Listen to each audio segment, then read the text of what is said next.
Daniel Stephen Jones III. That's a name. The second quarterback taken in the 2019 NFL Draft by the New York Giants with the 7th pick, Jones was expected to take the reins from Eli Manning, who was entering the final season of his career. He has ups and downs since entering the league, but last season Jones had a career year, helping the Giants make their first playoff appearance since 2016 and even winning their first playoff game since 2011, the year that they won the Super Bowl. After such a milestone, New York felt confident enough in Jones to invest long-term into him, signing him to a 4-year, $160 million contract with $82 million guaranteed. Once announced, this drew ridicule from fans and professionals alike, and so far this season, Jones and the Giants are proving them right. Today we'll go more into that as well as where I feel the Giants are going wrong thus far this season.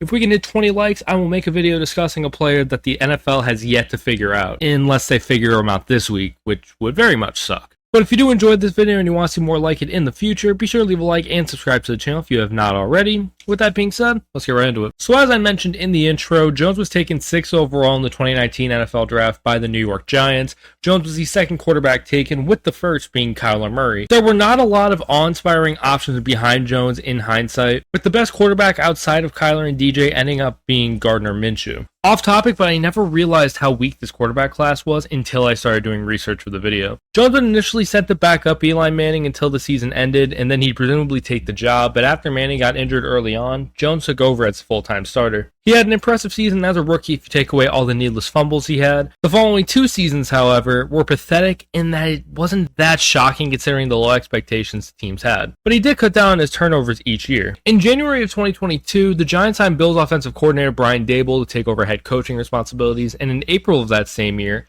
the Giants declined Daniel Jones' 5th-year option, which seemed to signal the end of the Danny Dimes era. It looked like this season was going to be a season for Jones to audition for another team. However, nobody could have predicted what happened next. The Giants had their best season since 2016, backed by their star running back Saquon Barkley and the man himself, Daniel Jones, who went on to have a career year. It seemed like Coach Daboll unlocked a whole different player with this version of Daniel Jones. By no means was he an elite quarterback, and he was always a solid runner, but this season put him up there with the likes of Lamar Jackson, Jalen Hurts, Kyler Murray, and Justin Fields as a very select few that were elite rushers at the quarterback position. The Giants wanted to make their first playoff appearance in 6 years and even went on to defeat the 13-4 Minnesota Vikings to earn their first playoff win in 11 years. They wanted to get destroyed by the 14-3 Philadelphia Eagles with a score of 38-7, but this was expected as the Eagles were Super Bowl contenders from the jump and were a much lower-loaded team than the overachieving Giants. After drafting players like Jalen Hyatt, trading for Darren Waller and Isaiah Simmons, signing back Sterling Shepard, signing Matt Breida to help open up the run game even more, and signing Daniel Jones to a 4-year deal worth $160 million with $82 million guaranteed, no troll, the Giants fans all over the world were waiting with glee for the 2023 NFL season to begin. Now, probably not so much. The offense this season for the Giants feels a lot different in the worst possible ways. Going from what they did in 2022, which wasn't the greatest to begin with, as that team was very much so carried by their rushing offenses as well as their defense. So very early into the 2023 season, but here are their average stats through week 5. Daniel Jones is well on his way to having the worst season of his career, as he already has more interceptions than he had all of last season, and has the worst passer rating of his career, and it's not even remotely close. The Giants are currently 1-4 as well, with every loss being by 15 points or more. Their lone win was against the now 1-4 Arizona Cardinals, who were without Kyler Murray for the season with the torn ACL, in a game that they were down by 20 points at the half. Something I think is very important to point out is that Saquon Barkley has been injured since the end of week 2, which could be a big factor for the Giants' struggles rushing the football, but I honestly don't feel like it is. There are 3 reasons why I think Daniel Jones is not doing nearly as well as he did last season, and I will be going through each reason one by one. 1. His offensive line. The Giants have struggled with this for years and even struggled with it last year. Last season, the Giants line ranked 29 and 26th in pass block win rate and rush block win rate, respectively. This year, the Giants probably have the worst offensive line in all of football and have allowed the most sacks through 5 weeks with 30. It's been headlined most years by Andrew Thomas and, as of last year, Evan Neal. Thomas has only played 1 game this year, and Evan Neal is just proving game by game that he fucking reeks, which I find hilarious considering how much he wants to trash talk fans. He's going to end up being one of them paying for a ticket if he doesn't step it up soon. This is a first-round pick that is regressing. Number 2, coaching. I believe Brian Daboll will eventually be a consistently good head coach, but this very much so feels like Matt Nagy an offensive coordinator from an AFC powerhouse bringing an NFC team up from mediocrity to having a fluid and unpredictable offense, highlighted by their rushing and trick plays, just to collapse and fail to adapt to innovate the following season. The only difference in this scenario is that the Giants didn't have the defense that the 2018 Chicago Bears did. I feel like the rest of the league has figured out the Giants. Not that the talent surrounding the Giants are the greatest, but Dable got a lot of juice out of a very, very small fruit last season, and people found the tree he was getting these oranges from and chopped it down. That analogy might suck ass, but that's just what popped into my head. Number 3, Daniel Jones himself. You can blame everyone else as much as you want,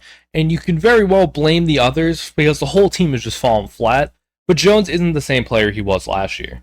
He's making worse decisions and it's taking even more time with the football. In 2022, he on average took 2.49 seconds to release the ball, which is the second fastest in the league behind Tom Brady. I'm unable to find the stats for this in 2023, but in Week 4 versus Seattle, he had 2.66 seconds to throw the ball, which is considerably longer than his average. When I think of an example, I think of that game versus Seattle where Jones had protection for a change, as well as time to make a logical decision to either wait for someone to get open for a few seconds. If he doesn't find anything, then just step out of the pocket and throw the ball away and make a third goal.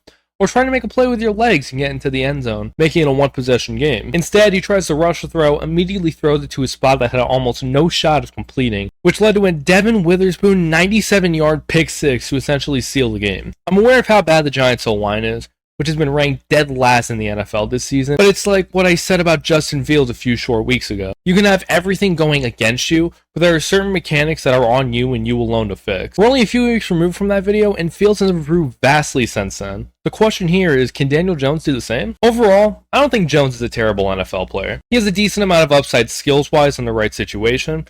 He would be a top 5 to 10 backup, but in reality, he's a bottom 5 to 10 starter. He's a game manager almost on the same level as Jimmy Garoppolo, which isn't a bad thing, and Jimmy's had a solid career with a lot more help on teams that have catered towards protecting him, unlike Jones, who's had to fend for himself for the majority of his career. Similar to Jimmy, who signed a contract that ended up being the largest contract annually in NFL history, Jones signed a massive deal that has now made him untradeable. No team with a brain and common sense would dare trade for a man who would likely end up a backup on their team with that salary. He'll likely have the starting spot for a very long time, unless the Giants end up with a top pick this year and draft a player like Caleb Williams, where Jones will still likely end up as a starter for that season. The Giants have set Jones up for failure. Jones has his faults, and boy, there are a lot of them, but you can't put 100% of the blame on him. Like I said in my Justin Fields video, it's on an organization to put their quarterback in the best position possible. I don't want to say they failed Daniel Jones either, because he never had these sky-high expectations, but they definitely didn't help him. The sooner this era ends, the better it will be for both sides, so let's just hope it does very, very soon for everybody's sake. But what do you think? Let me know down in the comments what you feel about this situation, and that's going to be it for me today. Thank you guys so much for watching. If you're still watching up to this point, once again, if you guys are new and you want to see more videos like this in the future,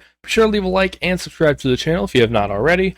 Once again, thank you guys so much for watching, and I will see you all next Saturday. Peace.